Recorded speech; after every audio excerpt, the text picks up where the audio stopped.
Welcome back to the series on designing our high-performance home. I am talking to you right now from the Tiny Lab, which is our 200 square foot home. Yes, we woke up this morning, 2 kids, 2 cats, 2 adults in 200 square feet. Right outside, we have the 3,000 square foot house that is going to be our home, hopefully forever home, here in Atlanta. So I'm going to run you through today. You've already seen the basis of design, which is all of the kind of overview things about the entire house. Today we're going to drill down really hard into the enclosure design. The enclosure is these things. It's the weather barrier, the structure, the air sealing, and the insulation layer. It's basically the jacket that is going to support and contain all the stuff you want inside and keep out all of the stuff you want outside. That includes things like liquid water. That's big bulk stuff. Bugs and animals, obviously. Air leakage. And then vapor. We don't want humidity moving kind of uncontrolled, but we get into that in a more specific way in this video. So I hope that you will enjoy everything that I'm about to share with you. If you have questions, of course, post them on the YouTube channel in the comments, and please like and subscribe and all that stuff, because obviously this project is going to be really fun to watch happen. So just a reminder, it's 2 pieces that come together to one house is what it looks like from the outside, but obviously it's the music studio that we talked about in the first video is actually a separate thing. But again, this is going to look like it's one house. So, very first day we broke ground, we found a couple things. We found a junkyard under our house. Apparently what they used to do, because people are animals and they're disgusting, is they would dig a hole next to a house they don't like and then push the house over into the hole and then just cover it up with dirt. So we had to dig way further down than we thought we would have to, because we only are going to have, again, a conditioned crawl space in this, and you're going to hear more about that. But I didn't want to dig for a basement, and it turns out that we had to dig down like 7 feet below where we had wanted to put the floor level. So that was a couple extra feet just to get at this junk, because you just can't build on trash. Also, we have a septic tank that I didn't know about, so that was kind of a disappointment. I'm gonna have to rent a jackhammer and break that apart. And also this red thing that you're seeing here on the footprint, that is what our geotechnical engineer called a rock mass, meaning he's not sure whether there's even dirt underneath it at all. It might be a boulder if there was dirt under it. But this might be a piece of Stone Mountain, which is miles away from here. But apparently these veins of granite go all the way down to Florida from way up here in Atlanta. So what we had to make a decision immediately about, first of all, we stopped excavation after that second day when we hit the bottom of the junkyard. And we said, okay, now we've got these rocks that are like way up here. We've got this junkyard that made us dig way down to here. So we've got this kind of really jumbled thing. Do we keep digging, break this rock apart, and really take it down and get a full basement out of it, which would add 2,200 square feet to my house that is already 3,000. This is already 15 times bigger than the house that we live in right now. I don't really need a basement. And also, what are we supposed to do with this? So it was like, well, on a rainy day, we could have the kids ride their bikes around inside. The rainy day thing actually turns out to be interesting, because right now it is a rainy day. I rented a soil compactor because what we decided to do was to just go back to the original plan, raise the house up a little bit, because these rock masses that you see here are going to force our house to sit a foot higher in the ground than it would have otherwise, which is fine. So we hired a geotechnical engineer. You will see more about that in the series of actually from the site videos. But we decided to just stick with the original plan, and rain is a big deal. These rainy day things just drive me crazy, because right now I would be outside working and actually building the pad to pour the footings on for our house. But of course the rain came, and it's going to come tomorrow, and it might come again on Thursday or Friday. So we're in a holding pattern right now, and we're just kind of stuck. So beginner's luck, that's what happens. So these lists, the weather barriers, the structure, the air sealing, the insulation layers, I'm going to go through each of these one at a time, just so you can know everything that's about to go into this thing. Again, this is design. Of course, things are going to change, just like they did on day 1 of construction. So the first thing that happens is we got to lay down a sub-slab vapor and termite and radon barrier. It's one thing, and I'll tell you about that. It's called Pango Wrap. Very excited about that. We have the outside the foundation walls, which are 4-foot tall concrete walls, the waterproofing and drainage layer. And that I'm going to talk about in depth as well, just like all the rest of these. Wall sheathing membrane and the roof sheathing membrane, so that we have this kind of one layer of everything that is outside, meaning liquid water, and stuff that you just don't want, ice getting into your house, and then keeping things inside as well. But mostly it's about this controlling the precipitation. This is how it all works. So we're going to have actually each of these connected to the other in a shingle fashion, so that the top layer will overlap with the wall layer, which will overlap with the foundation layer, which now overlaps with the subslab layer. And then a ventilation screen outside of all of that, including on the roof. So we're going to have basically a little gap so that we've protected the second layer in from the cladding. So if you've got, bricks on the house, or if you've got vinyl siding or whatever it is, there's another layer so that you've got your drainage plane is protected and is kind of aired out, which is a really nice way to go. So Pango Wrap, this is a really cool thing that I found recently. They were very excited about the project and jumped on board. It is going to be installed over gravel. So what we're going to do is dig down 8 inches. I'll tell you more about why we're doing that. But we're going to have 6 inches of gravel installed. That's 57 stone. You don't need to know what that means, but it's like rocks about that big. Nice and clean.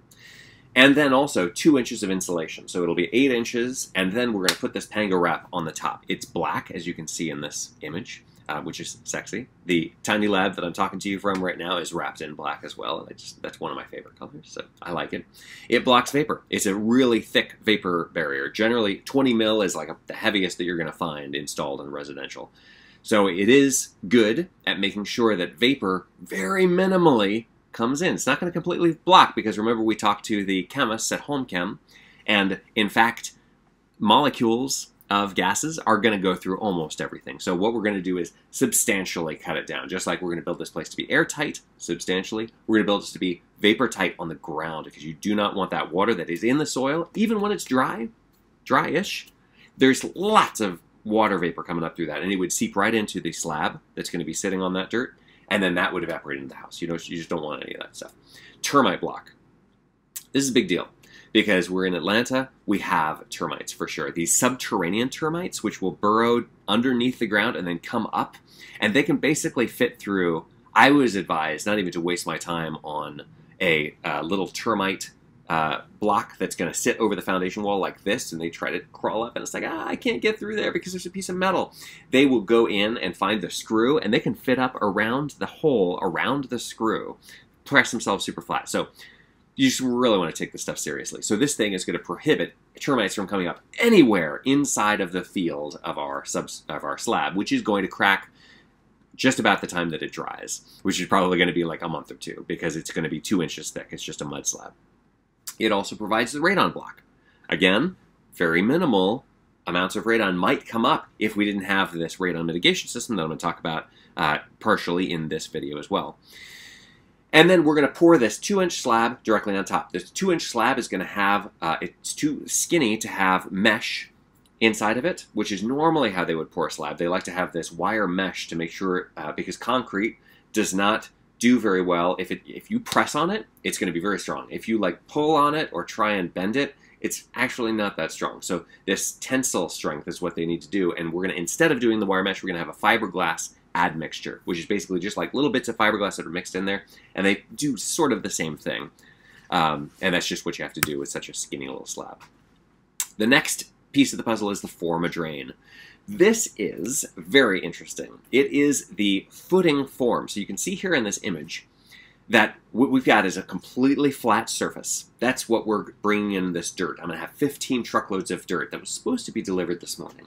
We're waiting until it just is dry enough to do this. So once we've got the dirt here, we're going to bring it in 6 inches at a time, compact it. I'm driving the compactor. I'm very excited about it. It's a little remote-controlled robot truck. It's kind of a cool thing. And we're going to go back and forth all over this to make sure that we've got 95% compaction, which is the minimum for code for putting footings on top of. Now, once we've got this flat surface, this table, we're going to form up for these footings. They are going to go on top of the soil that's nice and hard, but the sides of it that are going to contain the concrete are this form a drain. This is basically a PVC drain pipe with 2 cells. We're getting the one that is the third to the right there. It's got 2 cells. It's kind of tall. It's 8 inches tall. It's got slots in it. The slots are for drainage and for our radon mitigation system. So it's a slotted drain tile, just like you would have with a PVC French drain that you bury in the gravel. This one, though, is a 2-for-1. You get the form out of it, and you just leave the form there. You don't have to take the forms away later. So that's kind of a cool thing. So we are going to drain to daylight, and you want to make sure that you have, I can't remember what they're called, but they're basically like drains that open and then they close, so they don't allow backdrafting of water to come back into them. That's important because we're going to exhaust this system. As you can see here in the graphic, we're going to have an exhaust vent that goes through the house and up through the roof, and that is to suck on all the time with a Fantech inline fan, so that we are sucking on the gravel underneath the house. We're sucking on this footing form, which is going to have the added benefit of drying the footing and drying the foundation wall. And so I'm going to talk about that in the next video, which is all about the engines, and this is one of those engines that we're talking about. So very excited about this product. On the outside of the foundation walls, we've got this dimple board. It's called Platon. It basically, water is going to come along and, or rise up, more likely, and it hits this thing and it provides this gap to be able to just go back down. So we're going to have outside of this gravel, obviously. Very important to not block this and make it all tight to it. So it's going to be protecting the insulation on the foundation wall. And then also it's going to drop the water down into the former drain. This is kind of a 2-for-1. So the Platon interacts with the former drain, and they provide this system. And the thinking about systems, very important. That's why we are spending so much time planning this.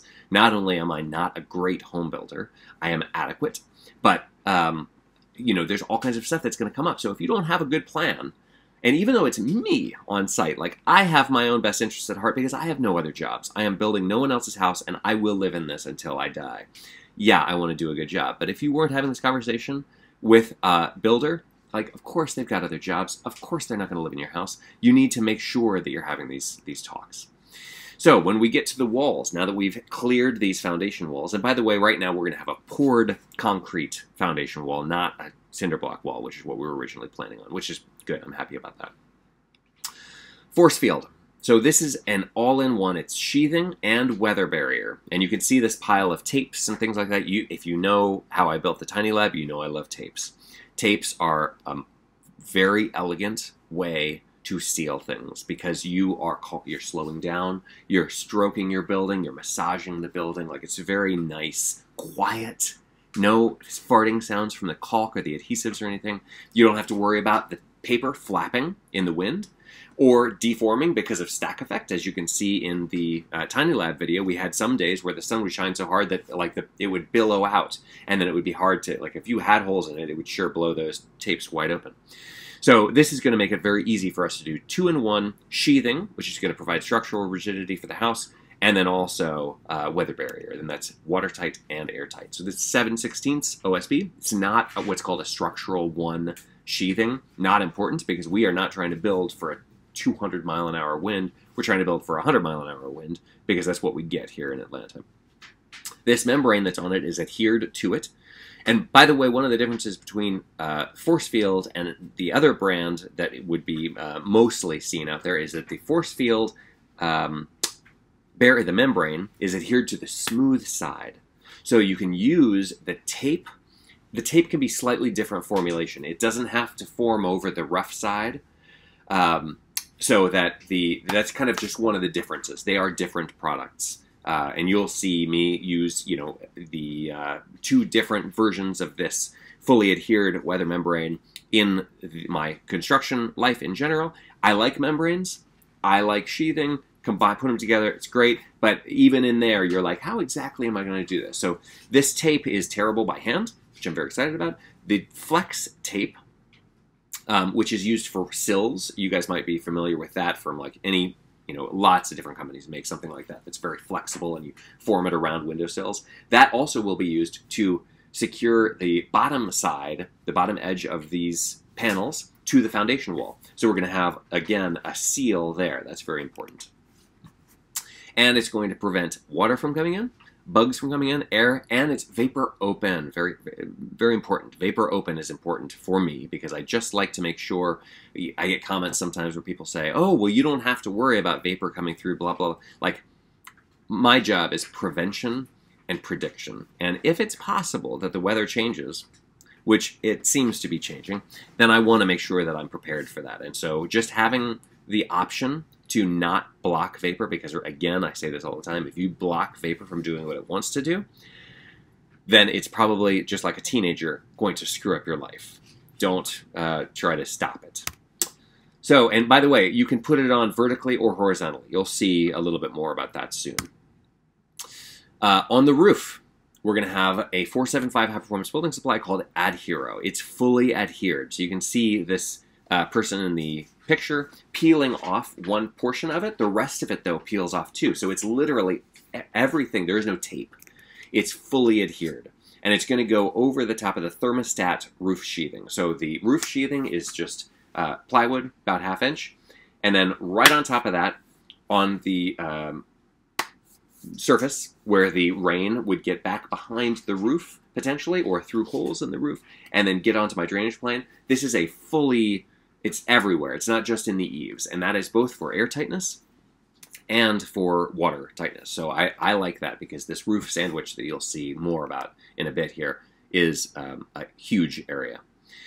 So again, there's no tape. It's just big layers. So it's kind of like the Mento that we used on the Tiny Lab, except that it just sticks to everything. So it will not come off and you don't have to worry about the edges.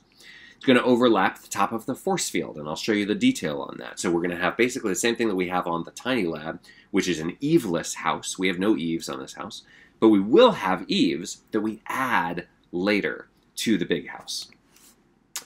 The vented Rainscreen, very important. This is that ventilation gap I was talking about. Now, it needs to be mirroring the studs inside, because the goal here is to make sure that your siding, and in the case of the Tiny Lab, again, where I'm sitting, the reason it still stands after 13,000 miles of being dragged at 55 miles an hour around the country is that everything is bolted ultimately down to the trailer itself, to the physical metal trailer that everything is sitting on. We've got, you know, hurricane straps everywhere. We have everything bolted into the studs, which are then bolted to the trailer. So in this case, I wanted to make sure my siding did not come off. So I needed to make sure that the siding was connected through these battens, is what they're called, the Rainscreen little... Oh, I'm losing my mind today. Sorry. The little pieces that you're putting on to raise the surface of that by 3/8 inch. And it needs to be 3/8 inch minimum. So, you know, the case of the big house, we might have a 3/4 inch because we're actually going to do it a little bit different. This was called Corbett. It was a plastic product. You cannot do this, in my case, on the big house. Because even though they both are going to have the same function of evaporating the water that gets back behind this siding, we're going to need to penetrate through the insulation layer. We're going to have insulation outside of the outside of the big house. That's going to be that thick. So I'm going to need to go siding on top of this Rainscreen, and I'm going to need the siding to be attached all the way through to a stud. I can't just attach my siding to this little tiny 3/4 inch piece of wood. That's not... I don't think that's going to fly. So I want this house to last 100 years, so I need to make sure that I track exactly where each of the studs is. Now, the wall structure makes it a little easier to do that on this big house than it did on the Tiny Lab, because the Tiny Lab had to be very closely controlled because we don't have any exterior insulation. So this structure is engineered. I did have a structural engineer that I hired.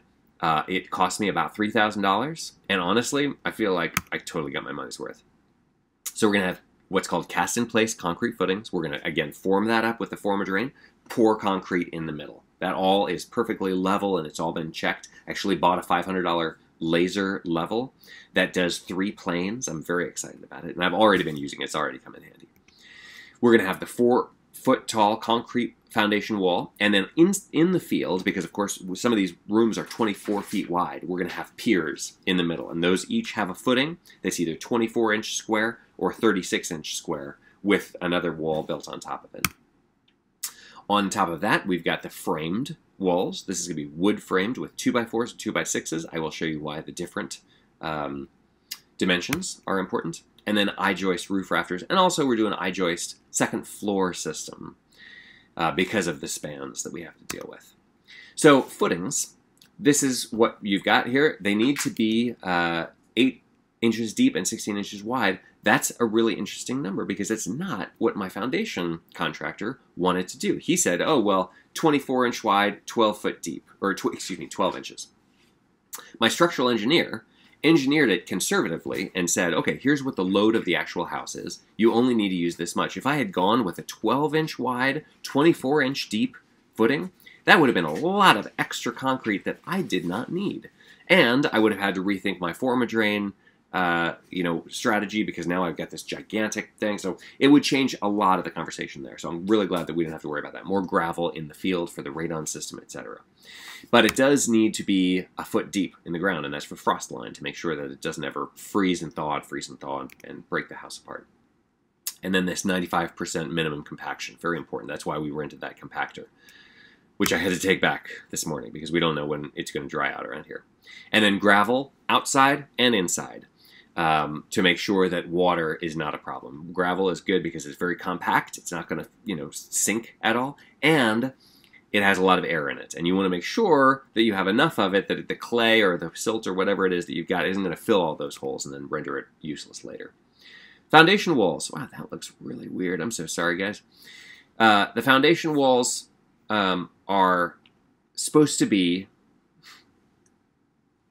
I'm not even going to worry about this. You guys get what the process is. So I will show you this later if you are watching this later in the series. Foundation walls are, the entire perimeter, and then also we've got a separation between the music studio and the rest of the house, and we've got these piers inboard. This is what's called redlining, what you can see in this image, which is sideways and totally stretched out and weird. This is hiring a structural engineer not to produce their own set of plans, because I don't need them. I'm the builder. I can do everything that they're telling me. They just use a red pen and they come through and they make copious notes about everything to make sure that it's perfectly clear what size lumber you need to use for what size clips, what models of I-joists you need to be using, etc. The framed walls, and I broke this out. This is for my 3D model. It's in SketchUp, and you can use that for free if you haven't checked it out. So I break out all of the walls. We got interior walls, we got exterior walls. They're all going to be wood framed. Some of the big rooms, the ones on the left and the right, are 10 feet tall on the short edge, and then they angle up to 16 feet tall to the ceiling, which we're super excited about. The height is one of the things that makes this tiny lab seem really roomy, because we've got an 11-foot span over here, and that is something that we are very much looking forward to, especially in the music studio. That's going to give a really cool acoustical sound to it. So what we have is there's not going to be an 8-foot wall and then a plate, which is called a top plate and a bottom plate. Basically, we're not building walls in 8-foot sections and then stacking them on top of each other. I was advised from the very get-go by Adam Cohen, by Chris Lumbergiddens, a bunch of different architects that we talked with, that that would produce a hinge effect, and that's not structurally sound. So what we're going to do instead is we're going to have literally some 2x6s that go from the bottom all the way up 16 feet up to the top plate. That's going to be very heavy. So we are going to be renting a crane, and I will show you that on the YouTube channel. Make sure you're subscribed, obviously, to get notified of all that stuff. That 2x6 walls are only because we need to go so high. You can't get 2x4s that are 16 feet long that you're going to be sure are going to be straight. So that is why the 2x6s are important. It's about bearing and about length and stuff like that. The service channel, since we don't need 2x6 walls, is built in. We're going to fill 3.5 inches of that 2x6. 2x6 wall is 5.5 inches deep. So we're going to have only 3.5 inches. We have 2 inches of free area that we can use for plumbing, for electrical, all that stuff. And since we've got this crawl space underneath, I can just run my electrical to underneath the exact cavity where it needs to sit, poke up through the bottom plate, and run up, and now I've got a service channel. On walls that are going to be 2x4, I'm going to have to create a service channel, and that's going to be something that we're going to talk about later, because that's like I'm not going to worry about that right now. It's not important. Everywhere else, except for these big side rooms, is 2x4. With an advanced framing is not necessary. And this is something that was so interesting to me because I've been telling people for years as a former HERS raider that you have to do advanced framing. Only crazy people don't use the minimum amount of lumber on 24 inches on center. Every single piece of wood in this house is 16 inches on center. That's not advanced. Also, I am not going to worry about adding extra wood into my wall because it's just not important. And I know that because we ran the energy model, and I will get into that more later. So I'm going to do what I can, but I'm not going to sweat it because it's not important. So for all you HERS raiders out there. Now the I-joist rafters, this is kind of interesting. We've got 25-foot spans. So if you want to do that without having a wall in the middle or a column with a beam and all this stuff, I want to just have kind of a free space there, then you have to use an engineered wood product. You can either use web trusses, which are manufactured on site at a lumber yard. They get a bunch of pieces, and then they build them together for you at the lumber yard, put them on a truck, and ship them to you. Or you can get I-joists. I-joists are the alternative to that, and those are made in a factory. So for me, who is a factory lover, I like the idea of something being engineered and built in a very controlled environment, not by a bunch of people at an outdoor facility. So I like the I-joist idea. Also, it's apparently quieter on floors, and so for that second floor, that'll be nice.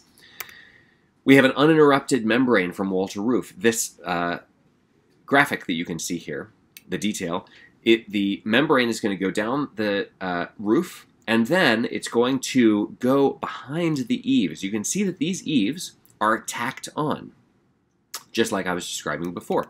And that's because we're going to have a ledger, which is just like a 2x12. So we've got this, roof and then the wall. And what we're going to do is tack to the entire length of that wall a 2x12. Then we're going to hang the all of the rest of the eaves, which are about 3 feet deep, off of that.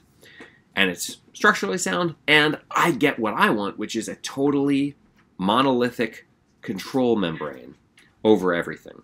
That, it makes me happy. So now I don't have to worry about rain, I don't have to worry about air leakage. If you think, and I don't want to get too much into the weeds here, but if you start thinking about how you're going to frame and air seal and water seal your eaves, there is no other way to do it with the kind of control that we're looking for, with the air tightness and the everything that we want out of this house. You cannot do that without doing this method. So another cool thing here is that the I-joists that we're using here are 14-inch I-joists, but we don't need 14 inches of insulation. A lot of people, like for example, if you were to go out and get a spray foam bit on this, they would say, well, we'll just fill the entire cavity because more insulation is better. They'll say more insulation is always better. That's not true. More insulation is sometimes better, but at some point you're going to hit a point of diminishing returns. It's like eating 50 hamburgers versus eating 2 hamburgers versus eating 1 hamburger. I think 1 probably is the point of diminishing returns where you're like, okay, I had my hamburger, that's good, I don't need another one. If I do eat another one, it's just not going to taste very good. So we have a 6-inch bat, 5.5 inches, that's an R23, plus a 3.5-inch bat, and that's going to give us 9 inches of insulation, and that's all I need. Again, based on the energy model, which I will show you later. That is going to give us a pretty significant air gap on the back side of that. We're going to have 5 inches of air on the back side of the insulation. And number one, we're not worried about moisture getting up into this roof cavity and then hitting the back side of that roof sheathing, which is something that I harp on a lot on this channel. And it's not going to happen here because we have 2 air sealing membranes. Again, I want to show you that. But also because in Atlanta, we're more worried about moisture coming in than we are moisture going out. Today is a perfect example of that. It is November 6th. It is 70 degrees outside, and it is raining all day long. So we're at like 100% relative humidity. And it's, again, November. Okay, radiant barrier, very important to have an air gap next to. That is why I'm harping on this air gap. It is important to have at least a little bit of an air gap so you have that ability for the radiant barrier not to shine through. Air sealing layers. This is my favorite topic. So first of all, we got the sub-slab Pango Wrap. That is airtight. Then we have the ForceField wall sheathing that's going to be tied down to the foundation walls and then also taped up to the ADHERO. On the inside of everything interior, we're going to have Intello, just like on the Tiny Lab. It was such a good redundancy to do. A lot of people don't even have one fully detailed air sealing membrane on their house. This house is going to have 2, just like the Tiny Lab did. It really works well. Air sealing is the most important thing that you can pay attention to when you're talking about anything to do with home performance. And so taking advantage of the fact that you have full control over this, not like that single-story ranch that we're retrofitting as part of another series on this channel. And again, subscribe for that if you haven't seen it. But that one, you have to deal with a whole bunch of stuff that you have no control over because it's already built in. So in this case, since we're starting fresh, take the advantage and really work through it. ADHERO on the roof, and then all of the penetrations through the house you really have to pay attention to. And if you do not have this conversation, again, with your builder, it's not going to happen. Literally no one has the job of making sure that attention to detail is continuously done on a job. The general contractor or builder is in charge of scheduling and budgeting, making sure that people show up on time and that work gets done and that inspections pass. That's it. Inspections are about code minimums. They're not about best case. So you have to ask for this stuff. All of the pipes, all of the wires, all of the sewer lines and the drain lines and the water line coming into the house, all that stuff needs to be air sealed very carefully. And there's a friend of mine, Brandon, back in Chicago, who said he used to literally keep a list of penetrations on his phone just to make sure that he knew all this. And I was like, well, can I see your list? And he was like, literally showed me. It was 7 things. It was the water supply coming in, the drain pipe going out, blah, blah, blah. Like, the sewer stack going through the roof. And he had only one of those. So it's really doable if you start paying attention to it. And I won't have a million different penetrations through this house. It's going to be a very reasonable amount of things to have to air seal. So these are the kinds of things that we're going to be using for those components. First of all, the Intello, very easy to install. You do use tape. We're going to use Tescon Vanna, one of my favorite tapes ever. Make sure that it's adhered very solidly. Now, this graphic is a 2x4 wall filled with 2x4 insulation. We're going to have a 2x6 wall filled with 2x4 insulation. So what I'm going to do is have that Intello come out and wrap around the studs, and then it's going to go back and go in at the face of the insulation. So again, that service channel will be built in. You'll have this little 16-inch wide, 2-inch deep gap everywhere along these big room walls. You can see that you can use the Tescon Vanna, that tape, to manufacture, and I love this because that's my car wash assembly that I had to invent because I didn't know how else to do it on the Tiny Lab. But you also have these gaskets, the Roflex and the Extoseal Magov. Both of those are a very flexible kind of a membrane or a tape. And so you can, the Roflex is cool because it's EPDM, it's not sticky. So you can actually push and pull the pipe or the wire once it's in there. If you make something out of tape, you're not going to move it once it's done. So I like that ability to kind of move it if you need that ability. If you don't want that ability, then don't use those things or tape them in place. So studio space. This is where we come back to that discussion of the fact that this is actually 2 houses that are touching each other. One of which has a very specific purpose, living. One of which has a commercial multi-use purpose. It might be a dance party one day. It might be not used another day. It might be a recording studio one night. So this is the basic layout.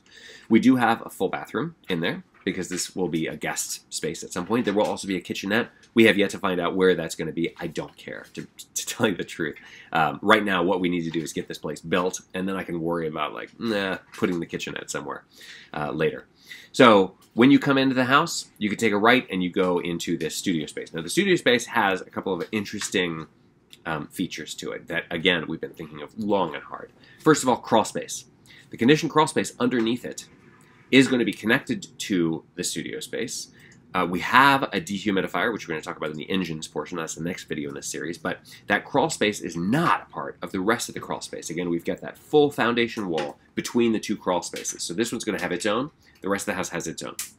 That makes running the cables really easy. If you've ever been in a recording studio, and this is going to be a dance studio and a recording studio, and I don't want a bunch of microphone cables snaking all over the place. That is totally...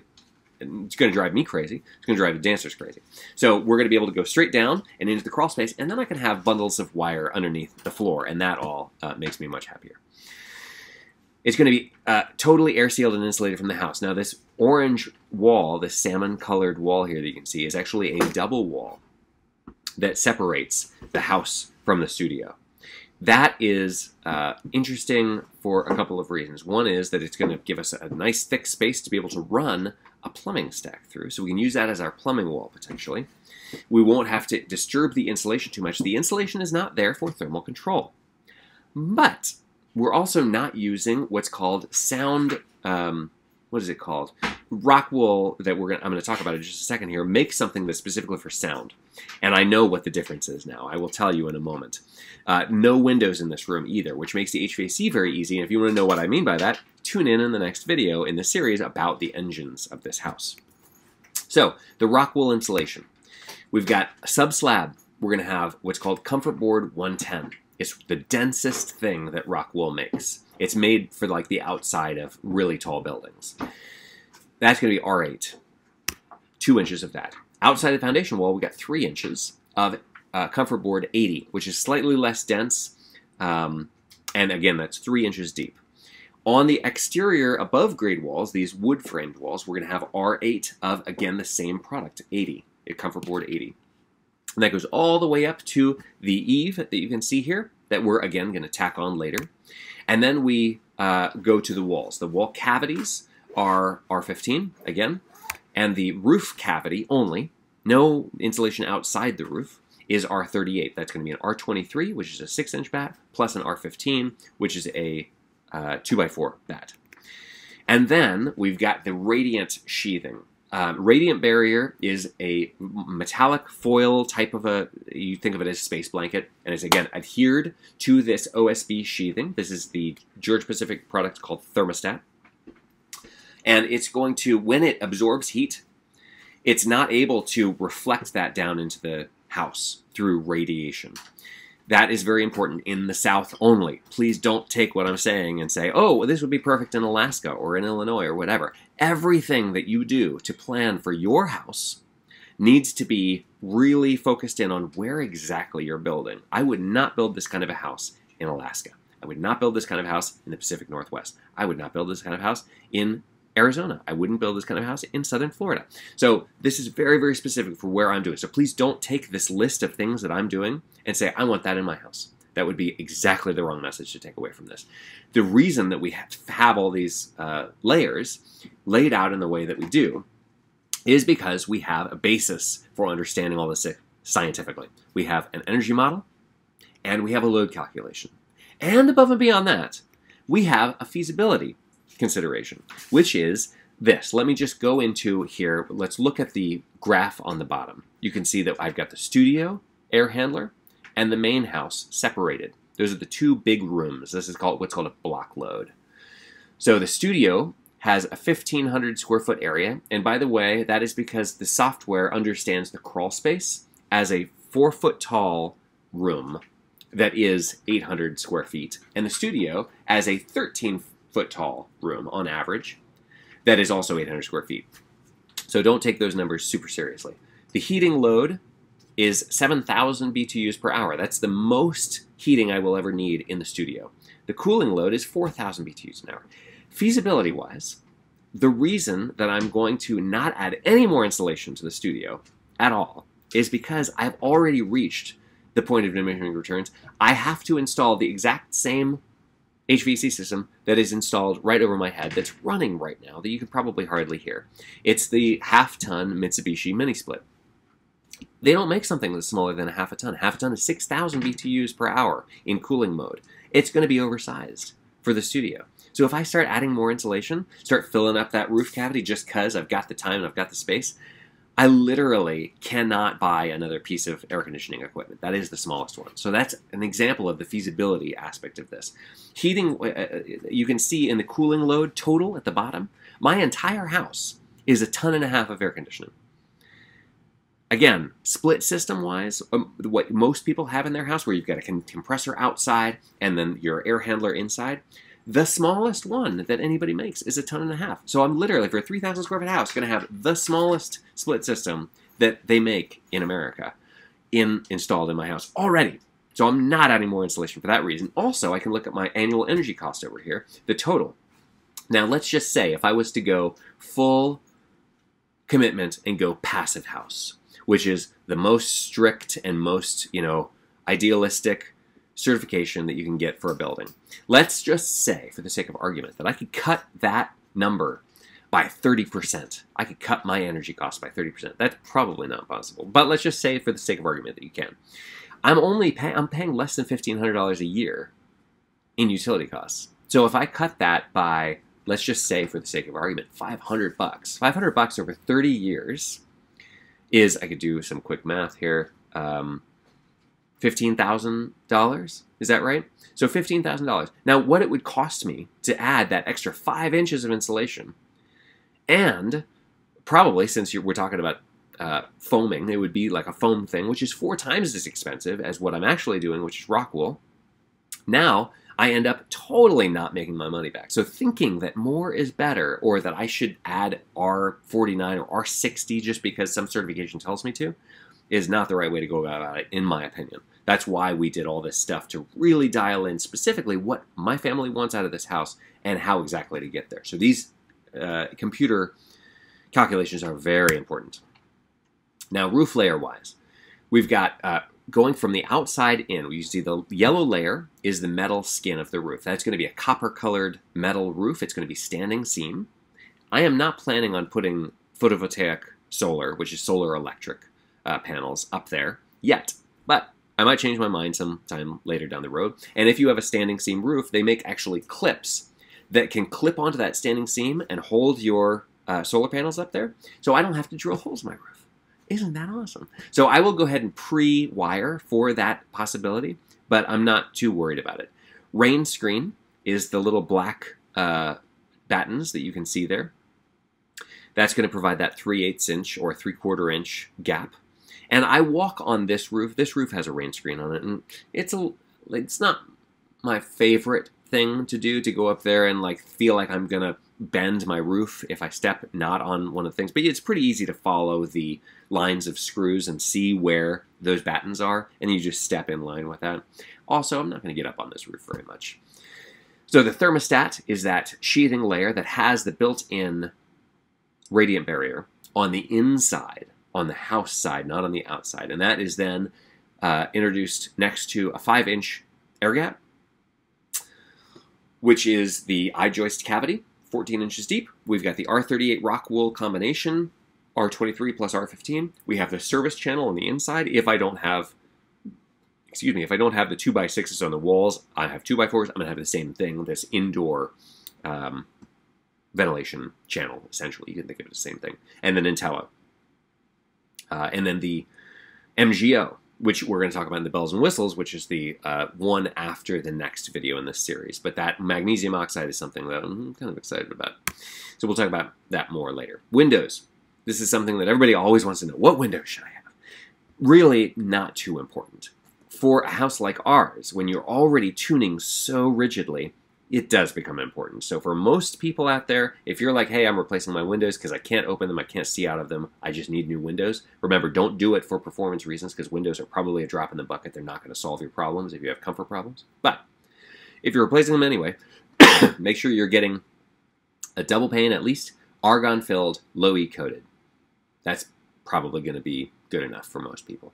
Now, vinyl warps. It's not very airtight. Therefore, you can probably assume I'm not going to like it very much. These are going to come from High Performance Building Supply, 475. Our friends from a long time ago, they helped us build this tiny lab that I'm talking to you from. These things are imported from Europe. Unfortunately, a lot of the stuff that we're going to be working with is imported from Europe, and it's just because there's just not enough of a demand here in the States to be able to make these manufacturers say, whoa, we totally want to build a factory and do this. They're going to be tilt and turn, which is something that I fell in love with when I first went to Europe. You know, you can tilt it and open it, like this picture, but you can also tilt it in so that just the top is open, and that's just kind of like a more easygoing ventilation strategy than having this wide open window. We are going to have screens and everything, so bugs can't get in, and bugs, a lot of bugs here.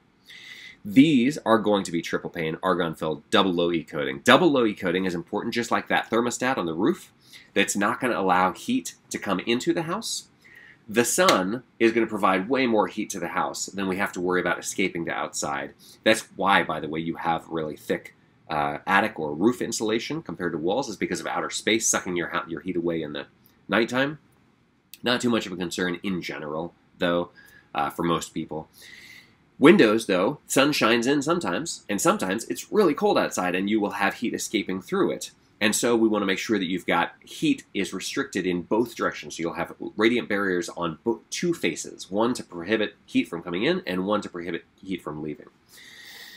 These are the best windows in the world, essentially. And I like that because we're trying to do something that's kind of an aspirational build here for you. So next up in this series is all about the engines. Engines are things that move heat, cool air around in the house and between the house and outside. The exhaust fans, the fresh air ventilation system, the dehumidification, and the water heating, which is a big deal on this build as well.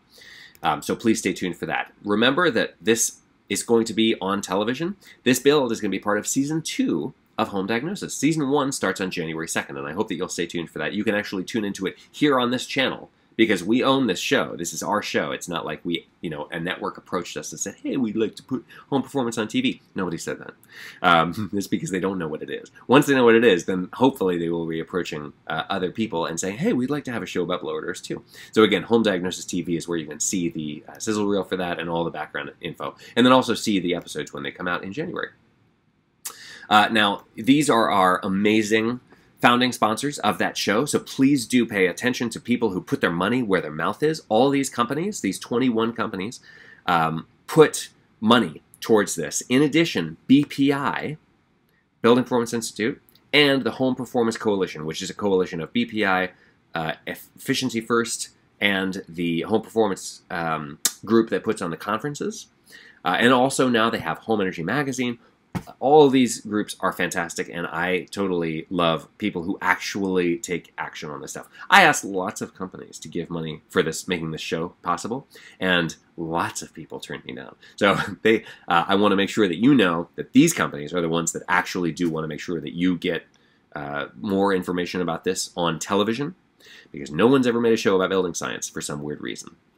If you'd like to learn more, if you're a professional and you want to know more, this Mastermind course is actually going to open up for open enrollment in January to coincide with the release of the show. So we're not going to have it timed every year where everybody does it at the same time in this 1 6-week period. You can take it whenever you want to. It's all distance. It's all on demand. And it's all about my approach to home performance and how you can use metrics to make more money in the private market. Specifically, I only work in the private market, if that's not already clear. You can download the brochure for that on the website, which is homeperformance.training.